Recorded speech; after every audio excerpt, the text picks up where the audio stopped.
traction. And then when we realized that it is, our success was hugely thanks to people making a bunch of tutorial videos on YouTube, a bunch of information about product reviews and mentioning us, and just basically not necessarily promoting us online, but just talking about like, hey, there's this great tool, you can stream to all the platforms at the same time. Didn't know about that. So that was definitely helpful. But I really love that you mentioned that you are taking that to like a step further, right? Because when you customize content, when you customize your product for your influencers, that creates much deeper relationship between the two, right? And I think that's a lesson that is applicable not only for gaming, it is marketing anything, it is any product, it is any industry, so to say. If you're building something and you're working with people who you rely on to promote your product, well, make it special, make them feel part of that journey, right? So yeah, good stuff. I mean, you see that with things like the Twitch integrations and all sorts, and we've put a lot of time and thought of Prospect into. Over time, we're seeing influencers cost more and more money just to get on side. It's not just 9 times out of 10, you can't just have a game and have a connection. You've also got to pay and have sponsorship involved in all these things. And the thing that got us Dan TDM was that special content that we made tailor-made for him. You know, we spent money and time to make that, but it worked. And so we've been thinking a lot about how can we develop our products in such a way that it's quicker and easier to make that kind of custom content and deliver it to specific influencers, because then it becomes a lot easier to hook someone in when they can see the obvious benefits of something, rather than needing to say, okay, do you have 50 grand on you? I'll play it for 10 minutes. It's, oh, cool, you made a lot of stuff that resonates with my brand and my audience. Oh, yeah, sure, I'll play that. Great. Win-win for everyone. Yeah, that makes perfect sense. I agree. So let's actually tap into that because that was my next series of questions about working with influencers, right? How do you find the right people? How do you build that relationship so it's mutually beneficial, but it's also reasonable, right? Because you can drop a lot of money on influencers these days. The rates are varying so much, and a lot of times your return on investment is uncertain and unclear.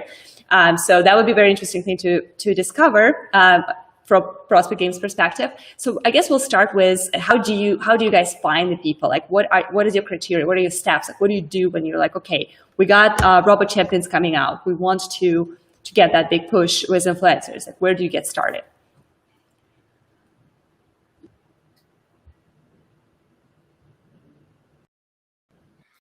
Yeah, so take this or disregard any of this. This is not necessarily advice, but just the way that we've always done things is try to be as targeted as possible. So, for example, with Robot Champions, which is in an active development state, we very much started with, okay, what makes up the core of the robot fighting audience? So, you know, across the pond, we've got in the UK the Robot Wars scene, in America the BattleBot scene. Further out east, you've got the King of Bots Chinese scene, and then there's lots of kind of smaller groups here and there and everywhere.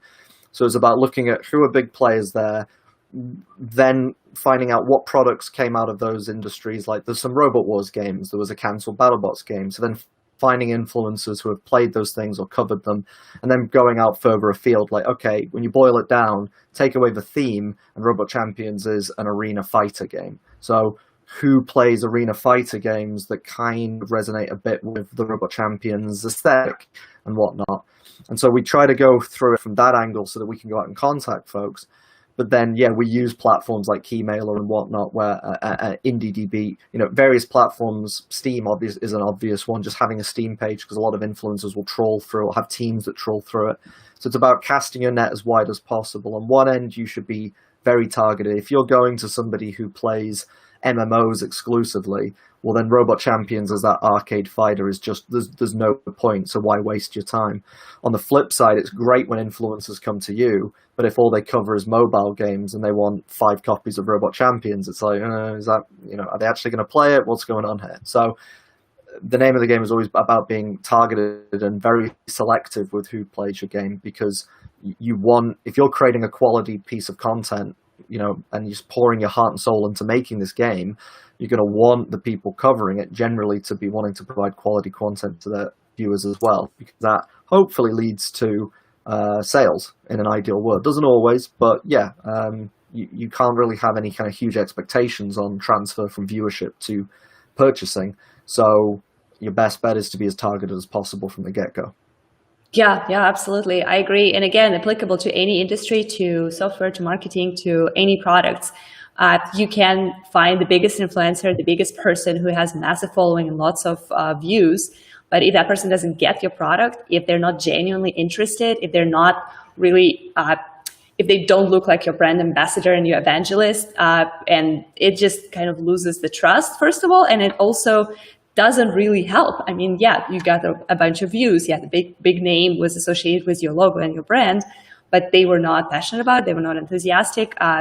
Is it going to help? Probably not. If not worse, like, right? It might even be the other way around for some people. So when it comes to, you mentioned return on investment, right? With transferring. Yeah, and there is this trend of. Oh yeah, go ahead.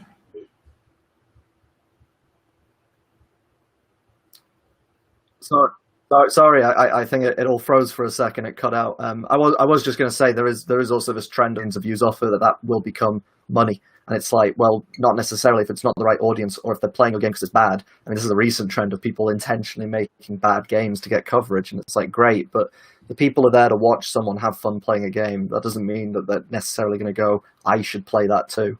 So yeah, you've got to be very careful not to fall into that trap. Yeah, definitely. So on return on investment, you mentioned it's really hard to translate views into sales. But at the same time, you still believe that influencer marketing and working with streamers is one of the best strategies for prospect games and for independent game developers and publishers in general. What do you use in order to track the results? Like, how do you find what is the best way for you to translate the views into actual sales or return on investment? So again, I'm not good at this, which is why I've just hired someone to help me formalize this process and make it better. But a big part of it has just been, looking at the kinds of comments that you get on your social media pages or sales pages. A lot of the times people will say like, oh, I came here through Dan TDM. And it's like, there are many other people who played the game that we never heard anybody say, oh, I came from so-and-so's channel. So there is that kind of somewhat anecdotal, like, okay, we kind of know where they came from. There are things like the Google Analytics that you can use. You can plug into various different websites and systems to see where traffic came from. But again, overall, it can be difficult because someone might have watched a video on someone else's device or whatever, and then they've just gone through and bought your game 5 months later. So I've always found it tricky and challenging to see where exactly sales are originating from. But if you go to the video, and I mean, again, it's somewhat anecdotal, but if you go to a video or stream and a load of the comments are about like, hey, Bob, why don't you play this other game or whatever, then it's like, okay, this isn't working. But if you go to the comments and see loads of people going, oh wow, this looks awesome, this is a great game, then it's like, great, there's a at least more than a 1% chance that those people are going to go buy the game, so that's better than your odds everywhere else. Yeah, absolutely. All right, so we're going to go ahead and take a couple of comments here because I see people are asking, and I'm going to start with this one because I guess there's a little bit of confusion. Can we ask questions? Will they see it? Yes, so this stream is live, and I am actually watching your comments right now, so you are absolutely welcome to type up your question and let us know your comments, your ideas, your thoughts. We will highlight them like this on your screen, like I just did for Dear Peter Gaming from Facebook, and yeah, definitely, please ask. We'll be happy to answer some of them.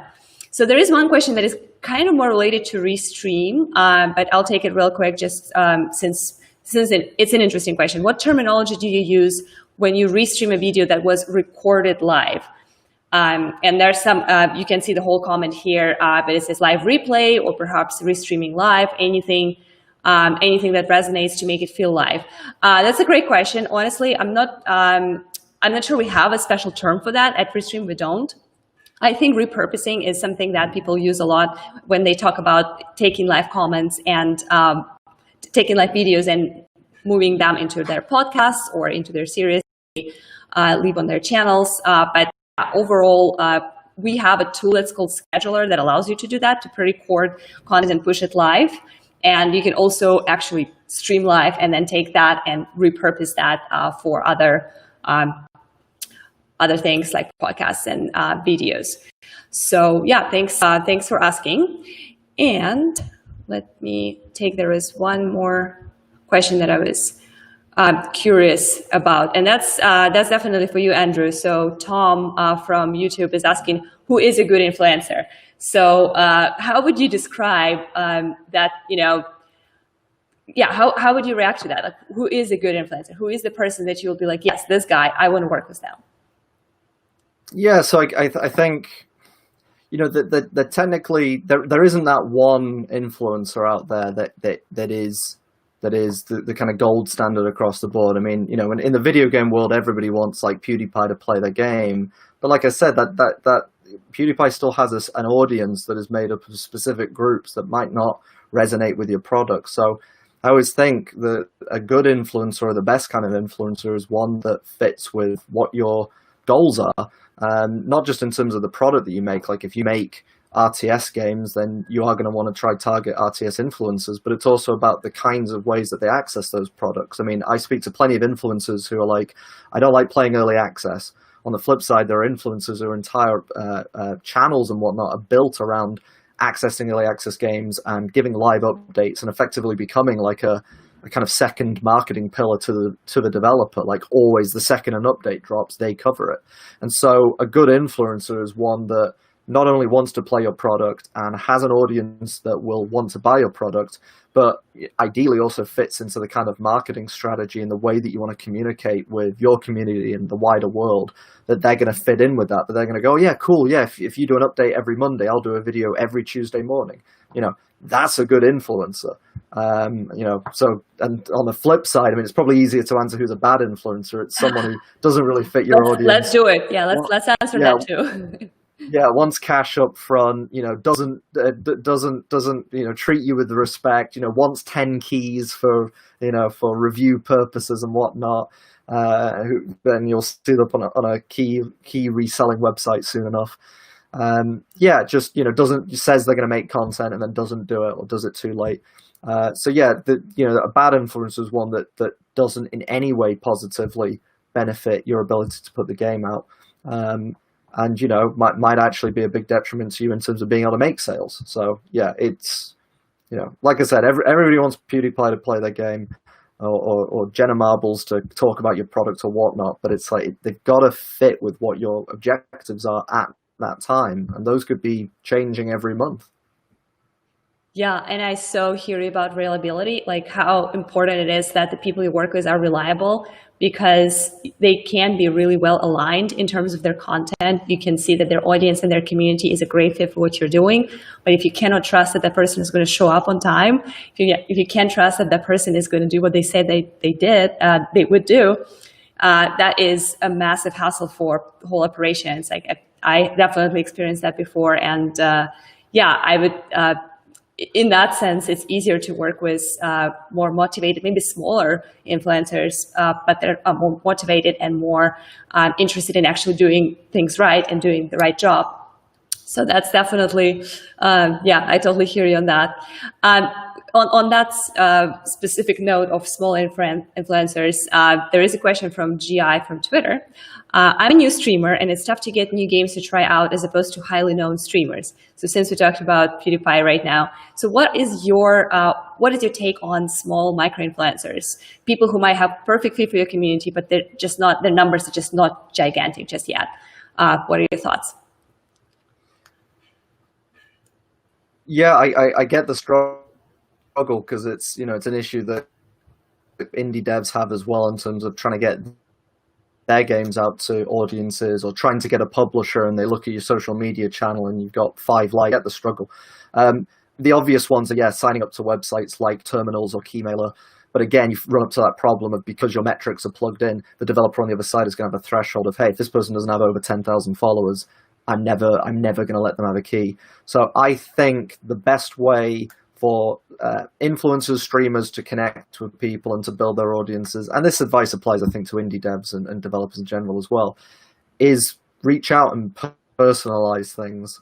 When I get an email saying, hey, I loved playing Unbox, that was like a love letter to the 90s, and Robot Champions, that's like that BattleBot show and all that kind of stuff. That's way better than, hey, I stream and I want a copy of your game, thanks, bye. Something that you can clearly tell is a copy-paste job over something where someone has actually gone through and looked at your website for more than 5 seconds, and maybe they've even played your game or whatever. But they care, and they're trying to build. I mean, this is the key thing with like sales and CRM everywhere, is it's about building a relationship. You're not just there to get a product off of someone, or you're not just there to sell a product and get money. That's not how this works. It's about building a relationship with somebody by saying, here's how working with me positively benefits you. It's all about that, because otherwise you're coming up to someone and saying, hey, give me something. Yeah. Because I need to make my channel bigger or better. I need more followers. And you go, okay, what does that do for me? And for developers, it's the same thing. Developers, so many times I have these conversations with people. They go to publishers and, they're like, oh, why wouldn't they just give us money? And it's like, well, because they want to make money ideally. And you're not giving them a good enough argument for it, because you're just going up and saying, hand me over the cash because I've got something great. And it's no, you've got to figure out, how do I build a relationship with this person? How do I make them feel wanted and needed? How do you build up that trust that I'm actually going to follow through with what I'm saying? And I think that all comes about through being personal. I've had so many emails where it's not just the cookie cutter Control-C, Control-V, but there's the name of the other developer, because they forgot to change it to Prospect Games. God, the amount of times I've had that where it's like, I get it, it's a struggle. I've had to do batch emails and all that kind of stuff in the past as well. It's not necessarily a bad thing, but if you are fighting uphill and trying to build up that relationship, or you're trying to build up your audience, you're not going to do it without relationships. So that's where you should start. Worry about big metrics later. Oh, that's awesome. Yeah, I'm really happy that you touched on that capacity, like how much time and capacity it takes from a team to manage influencer relations, right? Because you're absolutely right. You want to make it personal. You want to, regardless of how small or big that streamer is, you still want to make them feel special. You want to make them feel that they are part of your team. And at the same time, you only have two hands. You only have 24 hours in the day. And of course, you also have life, hopefully. And influencer marketing sometimes for independent game publisher is not something that they can dedicate a whole department to, or even not necessarily a person. So how do you guys cope with that? Like, what is your strategy? And like, how do you dedicate enough time to influencer marketing and influencer management relations aspect of that while having limited resources as any independent game developer or publisher would have? Yeah, so I mean, I'd say historically we've done a very bad job. We've done a poor job, and we've not been able to assign the time that it needs. It's the struggle of being a small developer and only having a few people and spinning so many plates that you have to divide your time in a way where everything suffers, and it's not about doing necessarily the best job possible. It's about nullifying or reducing the amount of damage you do in a certain area. So it's that, okay, if I'm developing the game, then I'm not marketing it. And if I'm marketing the game, I'm not developing it. And if there's only one of me and I'm doing both simultaneously, both of them are now being done worse as a consequence. Doesn't mean I'm necessarily doing a bad job, but I'm not doing the best job I could if I was just focused on one of the other categories.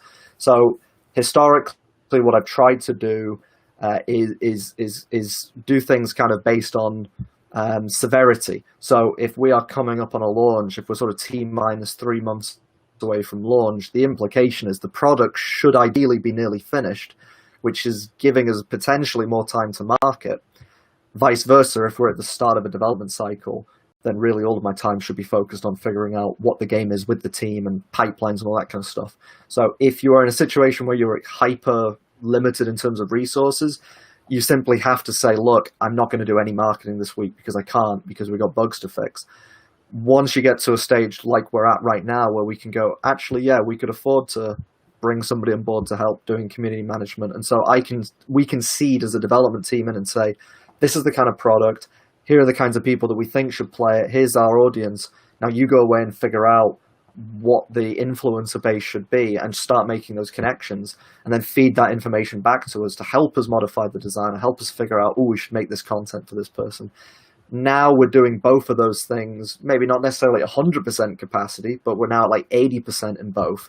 Well, that's better than where it was before, where, we were having to basically sacrifice development just to market and vice versa. Yeah, that's yeah. I totally hear you, and yeah, on my end, I also work with influencers, and I am part of the streamer relations team here at Restream, and yeah, definitely, we experience similar things. We are trying our best to connect on individual level with each influencer, but as we grow, as we scale, as our capacities and needs grow, you realize that I'm working with hundreds of influencers every week, every given time, and it's for me personally, it's a huge struggle to remain with this thing that is part of my identity. Like, I've got time for you. I don't care who you are. I don't care how big you are or how small you are. If you are interested in working with us, if you love our product, I have time for you. Tell me what you got. Yeah, sure. Let me type up an email for you. But on the other hand, you're like, well, okay, if I do that all the time, then there's so much that cannot be physically done just because of the limitations of the physics of planet Earth, right? So I'm going to highlight another comment from YouTube. It's Ecothian Games. I'm going to rephrase it a little bit because it's cutting here on the screen. It was also part of several comments, but I'm going to unpack it for you, Andrew. So the idea is that a lot of times you would work with streamers who specialize in certain games, right? Then your game is new. It's different content for them. A lot of subscribers show up because they want to see the game that they are usually playing. So for example, if that's some kind of a first-person shooter streamer and they always stream Call of Duty, and then you come up with your new first-person shooter, you don't necessarily know if the community is interested in watching another shooter because they're typically there for the main game, right? So what would you say about that? Like, what is a good balance between, let me find someone else who has similar game and hope that their community that subscribed to that game will still be interested in mine, or just go for variety streamers who have audience that is not that picky because they are there to discover new things? Yeah, I mean, I think a huge part of that hinges on what your product strategy is. So Robot Champions is being developed as a product that we will launch, and then we want to continue supporting it. If that then becomes essentially a live service, that's where we'd like to get it. And so in that instance, we would very much prioritize the kind of streamer that would come back and play it regularly every week. And if that means that they're not playing COD because they're a slightly smaller streamer, that actually kind of benefits us because, yeah, in all likelihood, the person who focuses on, say, Rocket League, we get a lot of comparisons to that, vehicles and space fighting and all that kind of stuff. If somebody plays a load of Rocket League and that's the thing that they've built their entire channel and identity and audience around, they might play our game a couple of times.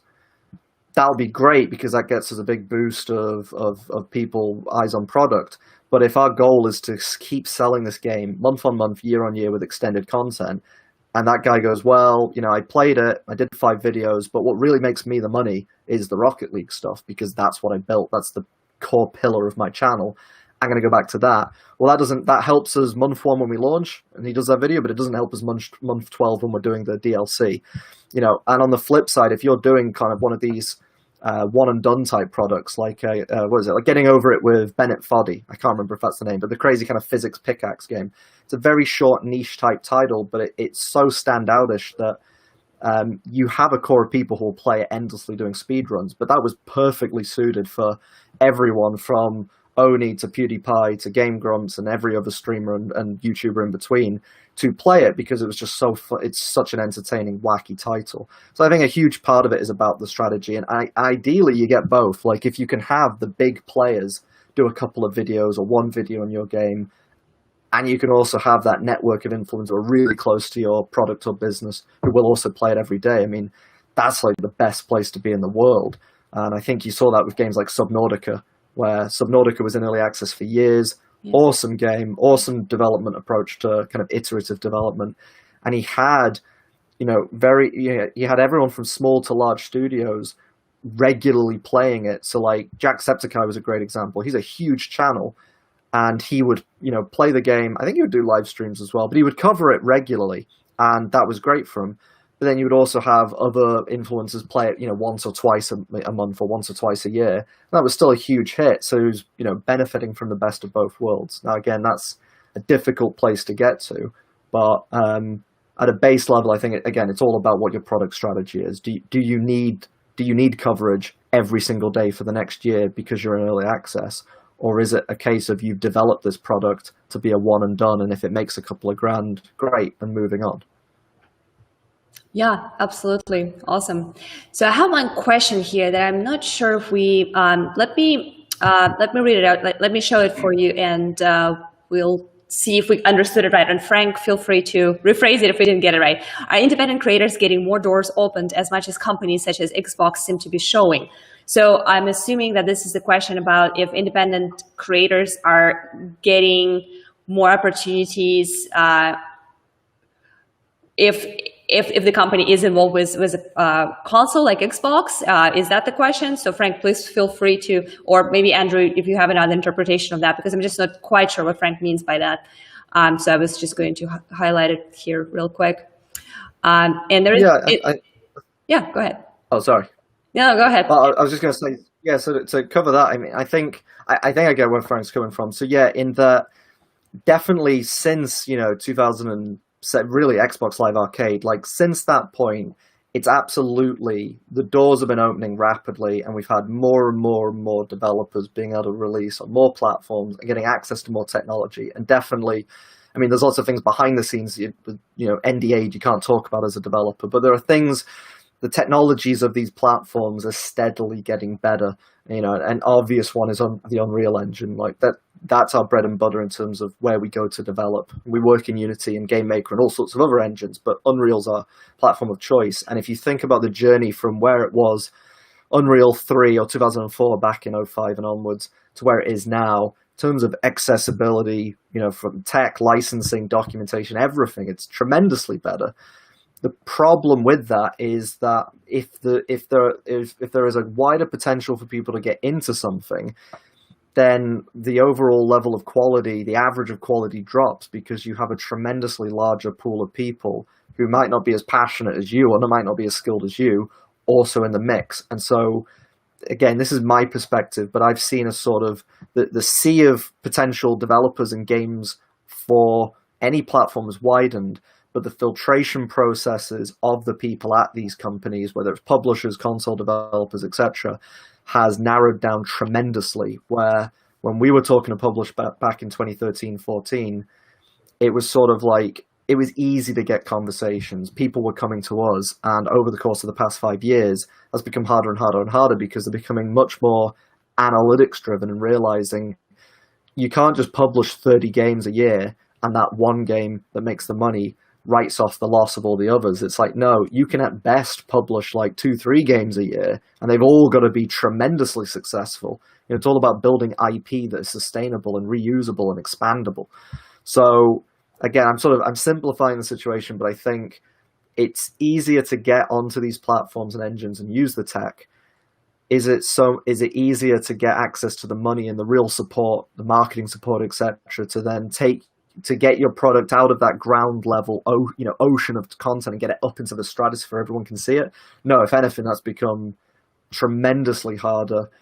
And again, it's like with everything else, it's all about relationships. It's all about trust. It's all about showing you have a proven track record and knowing the right people in the right places and keeping them up to date and keeping them motivated in what you're doing. And again, that's not just a full-time job. It's like, that's a way of life that requires you to live in a very specific sort of way. And that's not something that most people can do. So it's it's a weird dichotomy. If you want, anyone can make a game, sure, but can anyone sell a game and make it successful? No, it's like inverse values. Yeah, 100%.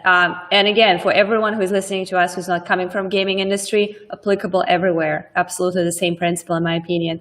Everyone can make a product. With technology today, you can make pretty much anything happen, virtually, software-wise, hardware-wise. However, is that a good market fit? Is it a good product for people? Is it going to be easy to sell? People going to love and be delighted by it? Big questions. I'll take one more question from Alex. He is messaging to us from LinkedIn. That is an interesting question in the context of today's times, right? Does visiting gaming conventions really help to promote the company and its games? How do you estimate that? So for context, Andrew and I were supposed to meet at GDC this year, and that obviously didn't happen. It obviously didn't happen for the reasons that we all know about. So gaming conventions world is different now, but we'll start with the past. Like, how did it work for independent game developers and publishers in the past? Was gaming conventions a huge source of growth for you? And then we will tap into like how this might look for you in the new reality. Yeah, so I mean, not to sound like a broken record, but again, it all comes down to what does your product need, what's its life cycle at, where is it in the life cycle, and what is your strategy. So our approach to events was always, why are we going to this thing? Like, look at the metrics of it. Is it in a warehouse with 500 people, or is it GDC, or is it EGX with tens of thousands of people? And why are you going there? So the first GDC we went to was because Unbox was 3 months old. It was going extremely well. We'd already picked up a load of interest online. And so we were like, we got to get out. We knew it was a console game. So it's like, we got to get out and make relationships with folks at Xbox and Sony, Nintendo. And we had basically no connections. So it's like, we've got to go to the one place where we know they're all going to be within a 1 mile square radius. So it really made sense for us to go to that GDC. Once we built up those relationships and we were in development with the game, did it make sense to do it year on year? No. So I've done GDC twice over the course of the past 5 years. And yeah, this was meant to be the third one because Robot Champions is building up. It's in a position where it makes sense to take that to a publisher. Would I have gone to Resd, a couple of weeks afterwards with Robot Champions? Absolutely not, because it's not really in a playable state. It's essentially still in pre-production with this version of the game. So it's all about what are your objectives. And I think if you're expecting to go to an event and walk away with tens of thousands of people, even hundreds of people liking your game, unlikely unless you've got the money to be able to buy the space. Because you've got to think, even at a show where there's 10,000 people or 100,000 people turning up, you got to think you're a grain of sand in a very big beach of competition. How many people are going to walk past your booth, and how many people are actually going to sit down and play? And of those, how many of them are going to remember your game out of the 20 others they played that day? I think it was the Move or Die guys. They recorded their booth. They kind of stepped back and recorded their booth, and they basically watched people's eyes and to see how long they looked at the branding and the screen. And it was something like, on average, you get less than 2 seconds of people passing your booth actually looking at your logo and game screen and moving on. And so it's like, okay, how many people are honestly in that sea of content? You go to something like PAX or EGX and it's just information overload. Are they going to remember you over the giant 90-foot Overwatch statue or the Animal Crossing booth with, probably not. So you got to be there for a very specific reason, and you got to temper your expectations. But sometimes, I mean, there are events that we've been to where, had we not been there and spoken again to that one person and built that one critical piece of relationship up, our story would have been tremendously different. So, and that was, a lot of that was not by accident. It was strategy. It's, we're going to go to this place, and at this time, we know this person is going to be there. We have to talk to them. And on the flip side, I've always gone into events with like a sort of 60-40 rule. Like 60% of it should be planned, and 40% of it should just be completely organic. Like if someone says, hey, do you want to go out to this bar? We're going off for drinks at some industry event. Just do it, and you'll sit down and go, where are you from? And they'll go, we made YouTube. And you're like, oh my God, right, okay, cool. Or, hey, I run this publisher, and I'm a huge fan of robot fighting games and I have loads of money. And you go, oh, okay, that's cool. So it's about, make sure you've got a plan, but also make sure you're flexible enough to go with the flow. Because 9 times out of 10, you just bump into somebody and then that changes your life. So, yeah. Yeah, it's a weird one. There's no perfect answer. Yeah, I couldn't agree more. Definitely had a ton of experience when we would come to major gaming events and you have everything planned. I tend to sacrifice all my personal space and time whenever I go to conventions. I just want to be 100%, 200% there and take the most out of it. Meet every person who would be available and interested in chatting. And then a lot of times, like you said, the best meeting happens when you just decide to, okay, I'm just going to have a beer now because I'm so tired. And that's when you sit down next to somebody and you have a great conversation, and then becomes a connection, and then becomes a relationship. Definitely. So today, with the global pandemic and with the global situation, of course, live events, in-person events is not something that is happening, and we don't know when exactly this is all going to be back to normal.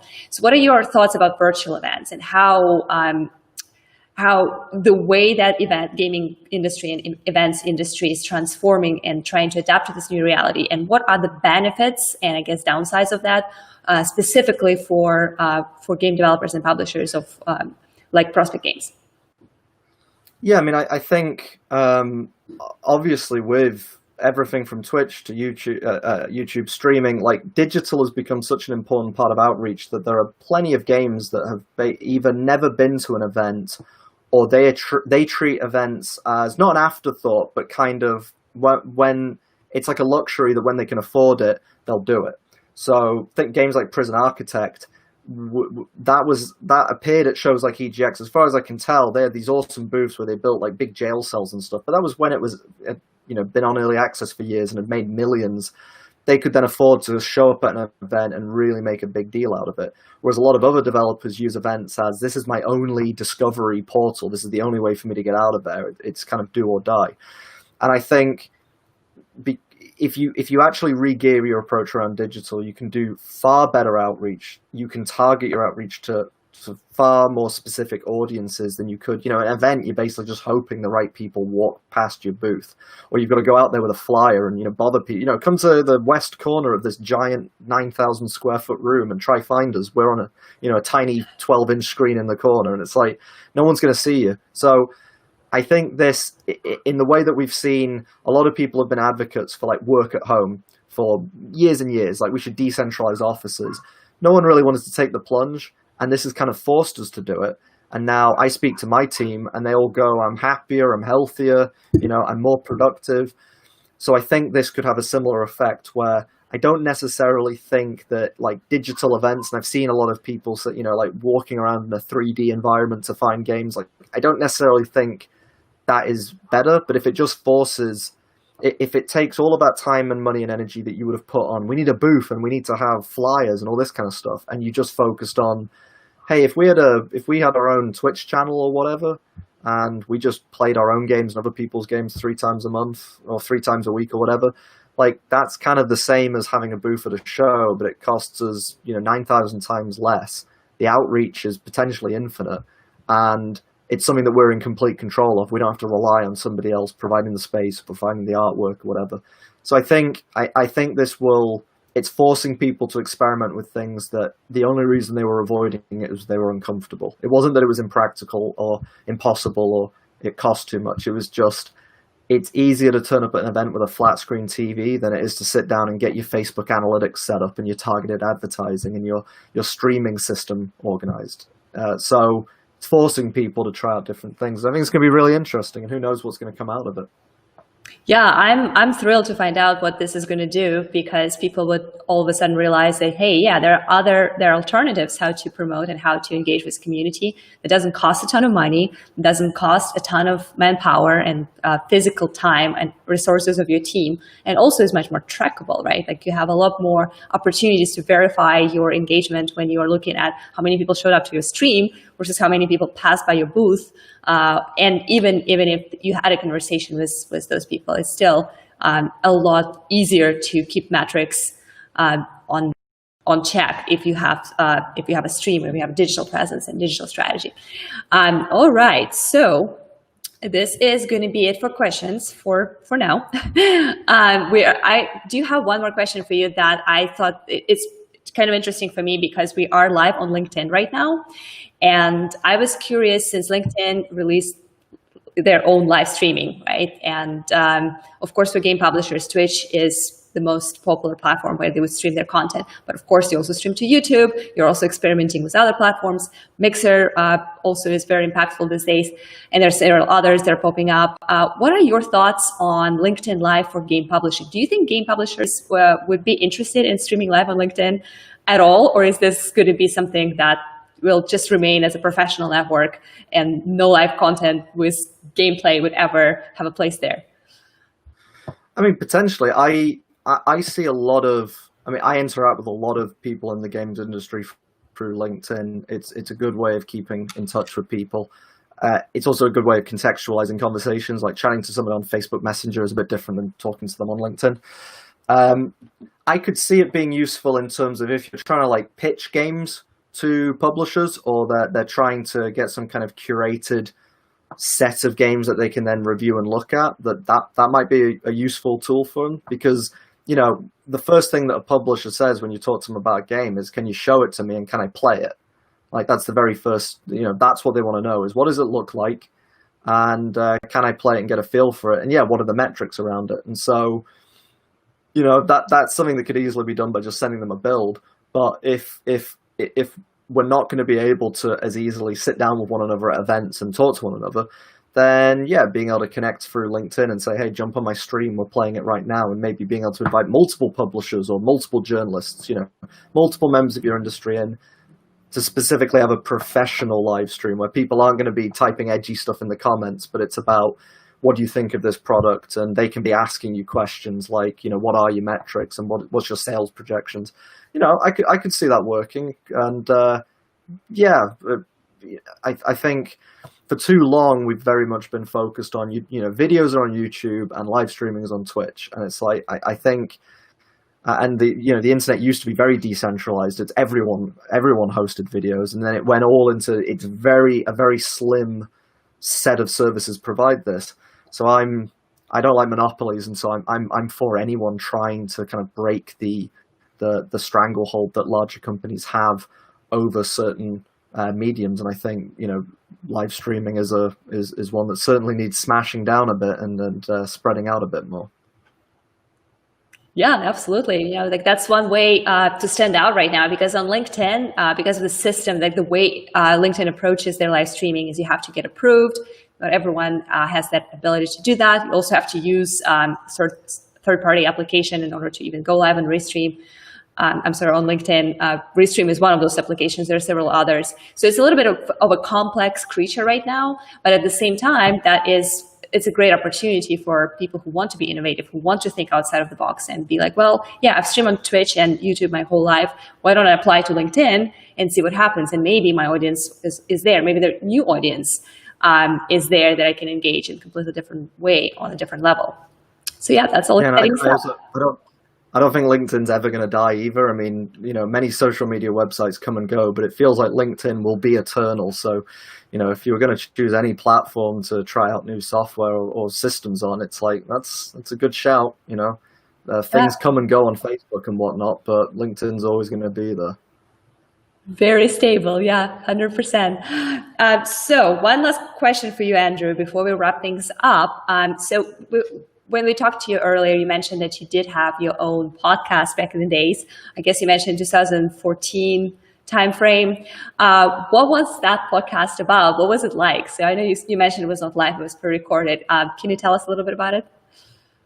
Yeah, so I had two. My first one was back in 2011, which was a Left 4 Dead themed podcast called The Safe Room. Because my game development journey, once I graduated, I turned into a modder because I wanted to learn how to make games by editing games. So I was making Left 4 Dead content. That's basically, Prospect Games started as a mod team. It wasn't a business for the first 3 years. So it's now been effectively 10 years of Prospect. But Left 4 Dead for a while. And so we made this podcast to talk about the expansive Left 4 Dead community, because there was so many custom maps, characters, all sorts being created. So every week we would have different Left 4 Dead content creators on, and it would basically be a big like fireside chat where we just chat about what's going on in the community. We do reviews of campaigns, so we'd go through and play them and then give our results. And it was not a very long lasting one. We did about 15, 20 episodes, I think, but it was so much fun. And the great thing about doing that podcast in particular was there was always new Left 4 Dead content coming from the community. Like Left 4 Dead Maps was huge. I think it still is. So there was always something new to talk about. So prep was very easy. It was, take your pick out of dozens of awesome campaigns and things to choose from, and then just chat about it for an hour. Cool. And then the second podcast I did was, so I I ran a company called Update Events, which was kind of we were trying to do gaming events like Res and GDC, but very focused on being small scale and intimate, and trying to focus on making connections between people. And so as part of that strategy, we had a podcast called The Weekly Update, where, like the Left 4 Dead one, we would have a regular kind of chain of developers coming on board. So every week we would cover kind of big things in the gaming industry, but I'd also always make sure to have indie devs on and AA, and if we could get people from AAA, we would.